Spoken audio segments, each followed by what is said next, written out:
दोस्तों, बड़ी खबर निकलकर सामने आ रही है। ईरान के दूसरे सबसे पावरफुल शख्स लारिजानी की मौत के बाद इजराइल के लिए कयामत की रात। ईरान ने किया अब तक का सबसे बड़ा हमला। हर घंटे में बरसे मिसाइल, बंकरों में यहूदियों ने गुजारी रात। इनके अलावा आपको बताएंगे क्या लारिजानी की मौत के बाद ईरान कमजोर हो गया या और खतरनाक। ये क्यों इजराइल और अमेरिका के लिए बुरी खबर है। इसकी जगह जो लेने वाला है वो तो इससे भी डेंजर है। और इसी बीच ईरान ने मोसाद के एक बड़े जासूस को लटका दिया। तो बिना वक्त गवाए बात करते हैं मुद्दे की। दोस्तों, इजराइल के दक्षिण और सेंट्रल इलाकों में बीती रात बेहद भारी और खतरनाक साबित हुई और इजराइल के लिए एक तरह से कयामत की रात रही, जब Islamic revolutionary guard corpus IRGC ने लगातार मिसाइल हमले किए। ये हमला अली लारिजानी और गुलाम सुलेमानी की हत्या के जवाब में बताया जा रहा है, जिन्हें इजरायली हमले में मारा गया था। रिपोर्ट्स के मुताबिक रात भर हर घंटे लगभग एक नई मिसाइल लहर चलाई गई, जिससे हालात बेहद गंभीर हो गए। खासकर होलोन इलाके में भारी तबाही देखने को मिली, जहां इमारतों और गाड़ियों में आग लग गई और बड़े पैमाने पर नुकसान हुआ। और पूरे इजराइल में रात भर लोग सो नहीं पाए, बंकरों में रात गुजारना पड़ा। हर तरफ डर का माहौल रहा, जिससे लोग काफी परेशान हैं। इस बार ईरान ने हल्के नहीं बल्कि भारी और खतरनाक मिसाइलों का इस्तेमाल किया। इनमें खुर्रम शहर 4 जैसे मिसाइल शामिल हैं, जिनमें करीब 2 टन का वारहेड होता है। इसके अलावा पहली बार अलग प्रकार का क्लस्टर मिसाइलें भी इस्तेमाल होने की बात कही गई, जिनकी स्पीड लगभग 13 माच बताई जा रही है, यानी बेहद तेज और रोकना मुश्किल। इनके अलावा ईरान की जवाबी कार्रवाई में बेन गुरियन एयरपोर्ट के पास एक कारखाने में भीषण आग लग गई, जिनकी वीडियो भी सोशल मीडिया पर वायरल है। हम यहाँ आपको पूरी तरह दिखा तो नहीं सकते, लेकिन आप इस तस्वीर से अंदाजा लगा सकते हैं। ईरान की तरफ से दावा किया गया कि इन हमलों में 100 से ज्यादा इजरायली ठिकानों को निशाना बनाया गया। साथ ही ये भी संकेत दिया गया कि उनका मिसाइल स्टॉक अभी भी मजबूत है और वे लंबे समय तक ऐसे हमले जारी रख सकते हैं। इन हमलों का मकसद सिर्फ जवाब देना नहीं, बल्कि एक साफ संदेश देना भी था कि ईरान किसी भी हालत में पीछे हटने वाला नहीं है और वो बिना किसी समय सीमा के जंग जारी रख सकता है। और इसी बीच दिन में भी इजराइल के सेंट्रल इलाके में भीषण धमाके की खबर है। दूसरी तरफ इजराइल में हालात काफी तनावपूर्ण हो गए। सरकार ने अतिरिक्त सुरक्षा बल और फायर ब्रिगेड तैनात की, ताकि आग और नुकसान को काबू किया जा सके। रिपोर्ट्स के मुताबिक रमत गन में कम से कम 2 लोगों की मौत हुई और कई लोग घायल हुए। इसके अलावा यरूशलेम और दक्षिणी इलाकों में बार बार सायरन बजते रहे, जिससे लोगों में दहशत का माहौल बना रहा। ईरान की तरफ से यह भी कहा गया कि अब हमले और तेज होंगे। IRGC के कमांडर मजीद मौसवी ने इसे तेज और प्रभावी हमलों का नया चरण बताया और कहा कि यह कार्रवाई जारी रहेगी। और ईरान के सेना प्रमुख ने भी अली लारिजानी की मौत का बदला लेने की बात कही है। वहीं दोस्तों, ईरान के supreme leader Ayatollah Ali Khamenei की हत्या के 17 दिन बाद इजराइल ने सर्वोच्च सुरक्षा परिषद के प्रमुख अली लारिजानी को भी मार दिया है। जैसे कि आप जानते हैं, इजराइल डिफेंस फोर्स ने खुफिया जानकारी के आधार पर लारिजानी की उनकी बेटी के घर पर एयर स्ट्राइक के जरिए हत्या कर दी। लारिजानी को ईरान का दूसरा सबसे पावरफुल लीडर माना जाता था। वो खामेनी के काफी करीबी थे, जो सैन्य समन्वय का काम देख रहे थे। खामेनी के बाद लारिजानी की हत्या को इजराइल अपनी उपलब्धि बता रहा है।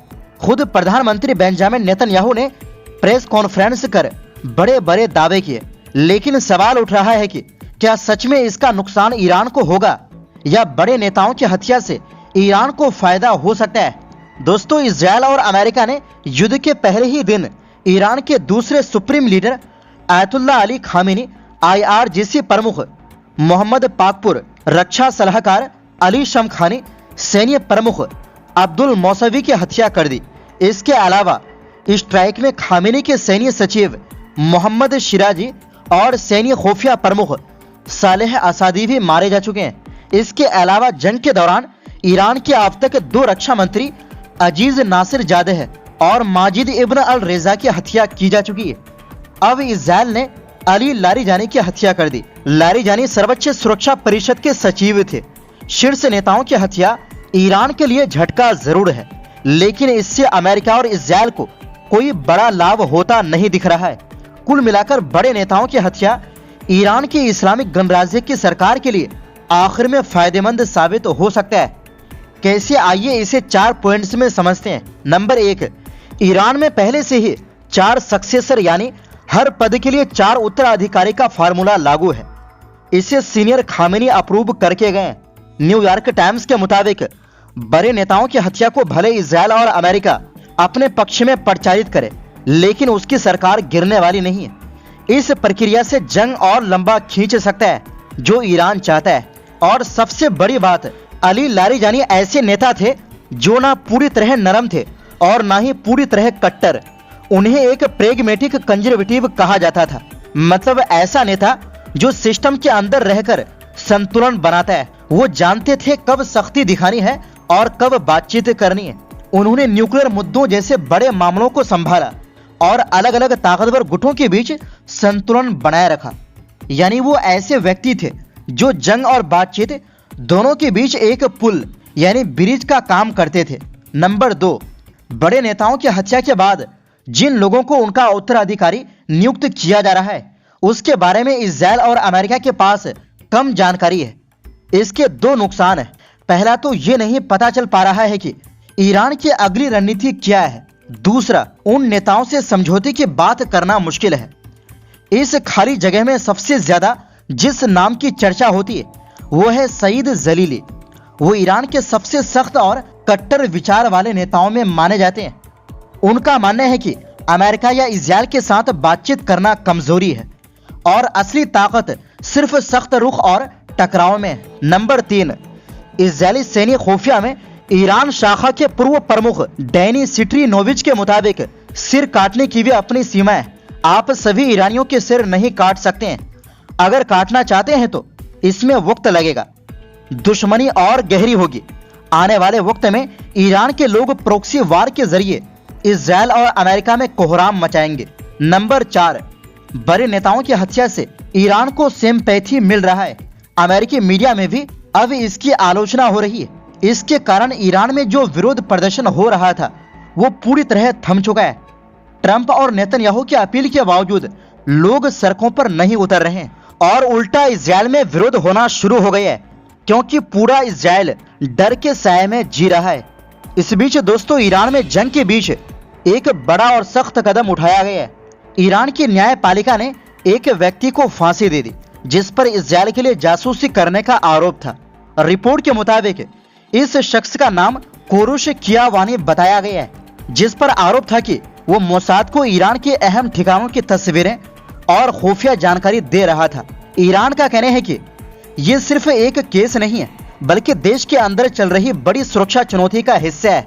दरअसल ईरान और इजराइल के बीच सालों से एक छुपी हुई जंग यानी शैडो वार चल रही है, जिसमें जासूसी, हमले और गुप्त ऑपरेशन शामिल रहते हैं। हाल के महीनों में ईरान ने कई लोगों को गिरफ्तार किया है और कुछ को सख्त सजा भी दी है। यहाँ तक कि पिछले साल एक नया कानून भी लाया गया जिसमें विदेशी खुफिया एजेंसियों, खासकर अमेरिका और इजराइल के साथ काम करने वालों के लिए सजा और कड़ी कर दी गई। अब जो मौजूदा जंग चल रही है उसने इन अंदरूनी कमजोरियों को और ज्यादा उजागर कर दिया है।